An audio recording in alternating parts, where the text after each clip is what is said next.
तो एक ऐसे से एपिसोड को स्टार्ट करते हैं। इस एपिसोड के स्टार्टिंग में ही हमें दिखाया जाता है डोर का सीन, जो कि वहाँ पे डोर ओपन हो जाती है उसके हाथ लगाते ही, और हाथ लगाते ही डोर जैसे ओपन होती है उसके अंदर से काफ़ी ज़्यादा डार्क ओरा निकाल रहा होता है। और वहाँ पे काफ़ी सारे बंदे खुश हो जाते हैं, कहते हैं कि चलो ओपन डोर हो गया, अब जल्दी से जल्दी हम लोग चलते हैं। यहाँ पे सिर्फ 5 मिनट का टाइम है कि हमें जिसके अंदर एंटर करना पड़ेगा। और वो बोलते हैं कि चलो हमारा ट्रेजर जो है इंतजार कर रहा है, हमें जल्द से जल्द इसके अंदर एंटर करना चाहिए।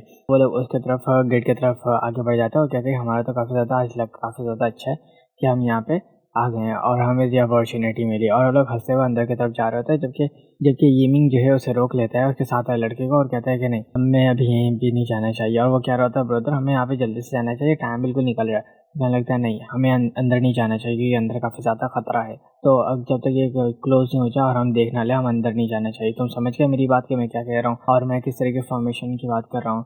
तो फिर वो कहने लगता है कि अगर हम यहाँ पे देखें कि लड़के बंदे यहाँ पे किस तरीके से मारे जा रहे हैं, तो हमें यहाँ पे कुछ आइडिया हो सकता है कि हम यहाँ पे किस तरीके से बच।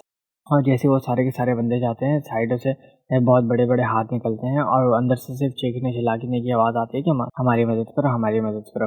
उसी के साथ तो उन लोग सब ब्लड वगैरह बिल्कुल चूस लेते हैं वो हाथ और सबको एब्जॉर्ब कर लेते हैं। जबकि वहाँ पे काफ़ी सारे बंदे कोई हाथ हाथ कोई चिल्ला रहा था, कोई पाँव पाँव चिल्ला रहा था, क्योंकि उन लोग सबके हाथ पाँव लोग पकड़ के अंदर की तरफ खींच रहे होते हैं। वहाँ पे बाकी जितने बंदे होते हैं बाहर आने की जो भी कोशिश करते हैं, अंदर से हाथ बाहर आता है और उन लोगों सबको पकड़ के अंदर ले जाता है। देखिए लोग बाहर आके आते हुए बोल रहे होते हैं हमारी मदद करो, हमारी मदद करो। और इसके साथ साथ एक लड़का जो है वो आगे की तरफ दौड़ के आता है, कहता है कि हमारी मदद करो, हमारी मदद करो। वो एक वो हाथ आती है उसे पकड़ के खींच के अंदर ले जाती है और दरवाज़ा बंद हो जाता है। और यहीं पे वो लड़का देख के काफ़ी ज़्यादा हैरान तो बोलता है यहाँ पे चल के आ रहा है, मुझे कुछ समझ में नहीं आया। अच्छा हुआ यंगर ब्रदर ने तुम मुझे रोक दिया और मैं यहाँ पे नहीं किया, वरना तो फिर मैं अब तक मैं भी खुद भी यहाँ पे मारा जाता। तो यहीं पे बीमिंग कहना शुरू हो जाती है कि हमें ऐसे कुछ करना है कि जहाँ पे हम उस हाथ को रोक सकें, क्योंकि ये जो टॉम टावर है ये हज़ारों सालों से नहीं खुला है, और अगर ये भी खुल रहा है तो मतलब इसके अंदर कुछ इविल स्पिरिट मौजूद है जो ये काफ़ी ज़्यादा स्ट्रांग है।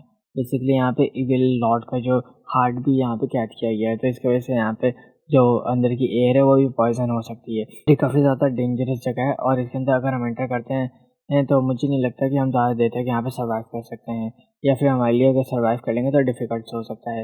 यहीं पे गेमिंग सोचना शुरू हो जाता है कि बीमिंग कहने के मुताबिक तो काफ़ी ज़्यादा सही बीमिंग कह रही है, तो अगर ऐसा कुछ है तो हमें यहाँ पे एक बंदे की ज़रूरत पड़ेगी जो कि हमारे यहाँ पे मदद कर सके।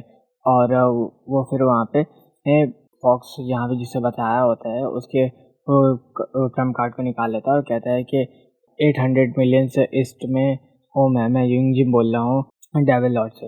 और वहीं पे फिर वो फॉक्स जो है दौड़ते हुए आ जाता है वहाँ पे और बोलता है कि येमिंग कहाँ हो तुम। और वहीं सामने उसके खड़ा होता है और बोलता है ब्रदर जाओ बिंग, काफ़ी लंबा टाइम हो गया मैंने तुम्हें यहाँ पे देखा नहीं। और वो आते साथ उससे गले लग जाता है और कहता है कि मैं तो तुम्हारे बारे में काफ़ी ज़्यादा परेशान हो रहा था, क्योंकि मैं जो सिटी ह्यूमन की सिटी में रह रहा हूँ और मुझे जब काफ़ी सारे न्यूज़ मिले थे तो मैं तुम्हारे लिए काफ़ी ज़्यादा परेशान हो गया था कि अगर तुम्हें कुछ हो तो नहीं किया है, और मैं तुम्हें भी हर जगह ढूंढ रहा था मेरे लिए। तो यहाँ लगता है मैंने काफ़ी सारी चीज़ें सुनी हैं और मैं सिटी के अंदर एंटर भी किया हूँ और एक्सप्लोर भी किया हूँ। बट मुझे ऐसा लग रहा है कि इम्पीरियल सिटी के रिकॉर्ड्स के हिसाब से मेरी जो आइडेंटिटी है और वो मेरी सिटीज़न है जो मुझे मिल चुकी है, मैं अज़ूर डेस्टिनी में जा सकता हूँ। इसमें कोई परेशानी वाली बात नहीं होगी मेरे लिए। वो बोलता है कि ओह अच्छा, तो फिर वो कहने लगता है तो तुम ड्रैगन डेस्टिनी को ज्वाइन करना चाहते हो। तो बोलते हैं हाँ, अगर मेरे स्ट्रेंथ के मुताबिक अगर देखा जाए तो यॉबिंग बीस्ट जो है इसके इक्वालिटी को देखा जाए तो एक मार्शल आर्ट सेक के बराबर होता है ये। और ये अगर ज्वाइन करना चाहे तो काफ़ी ज़्यादा अच्छा हो सकता है और ये डेस्टिनी के लिए भी काफ़ी ज़्यादा अच्छा ही होगा इसके। और यहीं पे फॉक्स कहना शुरू हो जाता है कि वैसे तुमने अपना ह्यूमन नेम चेंज क्यों कर लिया, तुम्हारा अपना नाम जियो क्यों कर लिया। तो फिर वो कहने लगता है कि मुझे समझ में नहीं आ रहा, इतना ज़्यादा अमेजिंग नाम था तुम्हारा उसके बाद और मैं तुम्हें रिकॉग्नाइज़ क्यों नहीं कर पाया कि तुम किस तरीके से तुम ट्रांसफॉर्म किए हो। तो यहाँ मेरे मास्टर ने मेरी काफ़ी ज़्यादा हेल्प की है कि मेरी एबिलिटी वगैरह को चेंज करने के लिए, क्योंकि मैं जितना ज़्यादा पहले पावरफुल था उससे ज़्यादा मास्टरी चाहती कि मैं पावरफुल बनूँ। और मैंने इस वजह से अपना सरनेम वगैरह चेंज कर लिया है। जबकि वहाँ पे पीछे दिखाया जाता है कि उसका जो जूनियर ब्रदर है वो वहाँ लकड़ियों के आगे आग लगा के बैठा हुआ होता है और वो कुछ खाने वगैरह पका रहा होता है। जबकि जबकि यिमिंग कहना शुरू हो जाता है कि ब्रदर और जो याओ बिंग जो है नेक्स्ट टाइम हम लोग जो मिले थे वो डेविल लेक के अंदर हम लोग जाएंगे और रिपेयर करेंगे फॉर्मेशंस को। और जिसकी वजह से मुझे थोड़ा सा टाइम चाहिएगा और आपको मुझे ये सेफ रखना पड़ेगा इस स्पेसिफिक मेथड के लिए। और वहाँ पे वो जो लड़का होता है कहने लगा था जूनियर ब्रदर, और हम लोग यहाँ पे काफ़ी देर से रुके हुए हैं और तकरीबन शाम हो गई यहाँ पे, और हम लोग यहाँ पे कितना देर तक इंतजार करेंगे, और यहाँ पे एक कौन है ये, और यहाँ पे आपका हेल्पर भी यहाँ पे एक ले आए अपने हेल्प के लिए। तो कहने लगता है ये मेरे सेकंड अंकल है जो कि यहाँ पे आए हैं हमारी ये सेफ्टी के लिए। तो वो लड़का कहता है, झुकता है और कहता है कि यंगर यंग डिफेंस सेंस की तरफ से सीनियर्स का आपको सलाम, और मतलब उसके साथ वो झुकता है और कहने लगता है कि ओ माय गॉड ये तो काफ़ी ज़्यादा बड़ी फैमिली से ताल्लुक़ रखता होगा, क्योंकि इसका जो सिर्फ सेकंड अंकल है वो सेक लेवल पे है। बेसिकली सेंट लेवल और सेक लेवल की ऊपर एक लेवल होती है, और ये तो एक लेजेंडरी मार्शल आर्ट है, और वो उसे सलाम कर रहा होता है, मतलब वही अपना ब्लेसिंग्स दे रहा होता है। और फिर वो कहने लगता है अच्छा चलो ठीक है, ये सारी बातें हो गई, तो अब जो हम लोग डेमन लेक की तरफ हम लोग जाएंगे, और हम लोग जैसे जाएंगे तो वहाँ पे इतनी ज़्यादा बातें मत करना, समझ गए तुम, और मेरी सारी बातों को सुनना, और मेरी किसी भी बात को तुम डिवोर्स ऑफ भी नहीं करना। तो बोलते हैं हाँ ठीक है मैं समझ गया। उसके बाद फिर हमें सीन दिखाया जाता है डेमन लेक के अंदर का, हाँ टॉम के सामने, और लोग दोनों डेविल टॉम के सामने खड़े होते हैं। वो फिर वहीं पे यीमिंग उसके बाहर रखता है, बोलता है ओपन, और वो जैसे ही ओपन होता है उसके अंदर से काफ़ी सारे हाथ बाहर आना शुरू हो जाते हैं उन लोगों को पकड़ने के लिए और पकड़ के अंदर लेके जाने के लिए, और काफ़ी सारे हाथ आके यीमिंग को पकड़ लेते हैं। जबकि यीमिंग को पकड़ना शुरू हो जाते हैं और वो उसके हाथ को डॉज कर रहा होता है, और वहीं पे उसका जो पीछे एक लड़का खड़ा होता है कहने लग जाता है ब्रदर जल्दी से तुम पीछे आ जाओ, जबकि डीमन फॉक्स जो सारी चीज़ों को देख रहा होता है और वो उसे कवर कर लेता है। वो बोलता है कि ये क्या मसला हो रहा है, ये क्या हो रहा है, ये तो काफ़ी ज़्यादा बड़ी मुसीबत आ गई। देखिए यही डीमन फॉक्स जो अपने पावर को एक्टिवेट करता है और उन सारे हाथों को बर्फ़ में जमा के तोड़ देता है। और वो लड़का हैरान होकर कह रहा होता है कि मुझे लगा नहीं था यहाँ पे ग्रेट मार्शल आर्ट मास्टर जो है इसको आसानी से हैंडल कर लेंगे, मुझे तो लगा था ये काफ़ी ज़्यादा मुश्किल होगा, ये बहुत स्ट्रॉन्ग है यहाँ पे। और फिर वहीं पे डीमन फॉक्स कहने लगता है अच्छा चलो ठीक है अब हम लोग अंदर चलते हैं, और वो लोग अंदर की तरफ जाना शुरू कर देते हैं। और जैसे ही वो लोग अंदर की तरफ जाते हैं वहाँ पे काफ़ी सारे बंदे मरे हुए पड़े हुए होते हैं नीचे की तरफ, और डीमन फॉक्स जो है उन लोगों के इर्द गिर्द अपनी आइस को यूज़ करते हुए एक प्रोटेक्शन लेयर बना देता है और कहते हैं कि यहाँ की जो एयर है वो पॉइजन से भरी हुई है, और वो जोन जो है इतना आसानी से हम लोग जो है यहाँ पे सांस नहीं ले सकते, तो इसलिए हम मेरे पास कुछ क्वार्टर्स ही अगर मैं जो लेयर बनाया है उसके अंदर हम लोग सांस ले सकते हैं, जो कि मेरी कोल्ड फ्रीजी क्वार्टर्स है, तो इसकी वजह से हमें ज़्यादा यहाँ पे कुछ फील नहीं होगा और हमें यहाँ पे कुछ ही देर रुक सकते हैं, और इसके बाद फिर हमें लास्ट में वापस जाना पड़ेगा, वरना ये जो पॉइजन है हमारे ऊपर इफेक्ट करेगा। यहाँ पे यिमिंग देख रहा होता है, सारी चीज़ों को देखे और समझने की कोशिश कर रहा होता है कि जिस जगह क्या है क्या और यहाँ पे हो क्या रहा है।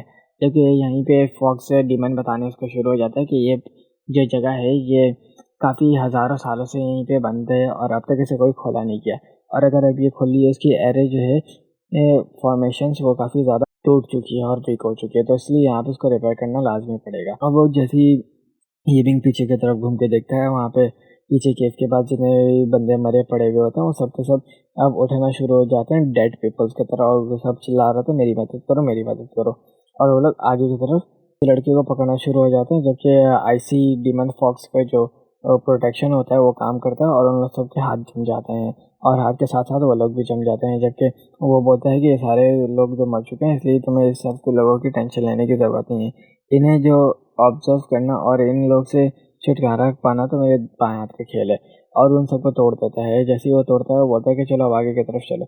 यहीं पे यिमिंग कह रहा होता है कि यार मुझे लगा नहीं था कि इतना ज़्यादा हार्ड हो जाएगा मेरे लिए इधर आना, जबकि मेरी बॉडी भी प्योरीफाइड है, और अगर सुलैन की बात करें तो उसके पास होली बॉडी है, अगर उसके पास होली बॉडी अगर वो यहाँ पे होती तो हमें बिल्कुल टेंशन लेने की ज़रूरत नहीं होती, क्योंकि जो अनडेड पीपल्स है वो सुलैन के पास नहीं जा सकते होली बॉडी की वजह से। ये बात वो यहाँ पे कह रहा था, जबकि फिर उसे बहुत ज़्यादा एक हार्ट बीट की वॉइस आना शुरू हो जाती है और लोग दोनों और शॉक्ड हो जाते हैं, और फिर वो कहने लगता है कि तुम्हें भी हार्ट बीट की आवाज़ आई, तो फिर वही लड़का कहने लगता है हाँ मुझे भी, क्या आपको भी ये चीज़ सुनाई आई है? तो वो बोलता है कि यहाँ पे हो क्या रहा है, यहाँ पे हार्ट बीट की आवाज़ क्यों आ रही है, और मुझे यहाँ पे थोड़ा सा चिल मतलब ठंडा ठंडा महसूस हो रहा है कि मेरे हिसाब से यहाँ पे कुछ तो ऐसा ख़ास होगा जो कि इस रास्ते से आ रही है, मुझे थोड़ी डीपर की तरफ से थोड़ी सी यहाँ पे ठंडी आ रही है और साउंड जो है उसी तरफ से आ रहा होगा। पीछे वाला बंदा जो है वो सोच रहा होता है कि ये लोग कर क्या आ रहे हैं, तो बोलता है चलो अच्छा हम लोग बैगर किसी चीज़ को देखे हुए हम लोग उस तरफ जाते हैं।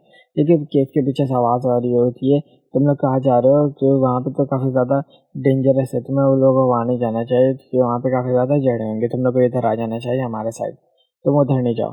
जबकि वहीं पे वो जो लड़का होता है, नया लड़का, वो कहना शुरू हो जाता है कि ये मुझे ऐसा लग रहा है कि आवाज़ पीछे से आ रही है और हम लोग गलत डायरेक्शन में जा रहे हैं। जबकि यमिंग कहता है उसे कि उसे इग्नोर करो और हमारे साथ साथ चलो, हम जहाँ जहाँ जा रहे हैं। और उन लोग के तीनों अंदर पहुँचते हैं, वहाँ पे बहुत एक बड़ा कमरा होता है। उस जैसे वो लोग उस कमरे के अंदर एंटर करते हैं, वो बोलता है ये क्या है। यमिंग कहता है वहाँ पे एक हार्ट रखी हुई होती है जो कि चैन के अंदर से लिपटी हुई होती है काफ़ी सारे चैन लोगों से। और वो देख के काफ़ी ज़्यादा शॉक्ड हो जाता है। तो इसी के साथ इस एपिसोड को करते हैं यहीं पे ख़त्म। तो मिलते हैं नेक्स्ट एपिसोड। और अगर आप एक चैनल में नए हैं तो सब्सक्राइब लगा शेयर लाजमी कर दिएगा। और ये एपिसोड आप लोगों को कैसा लगा तो कमेंट में मुझे लाजमी बताइएगा। शुक्रिया।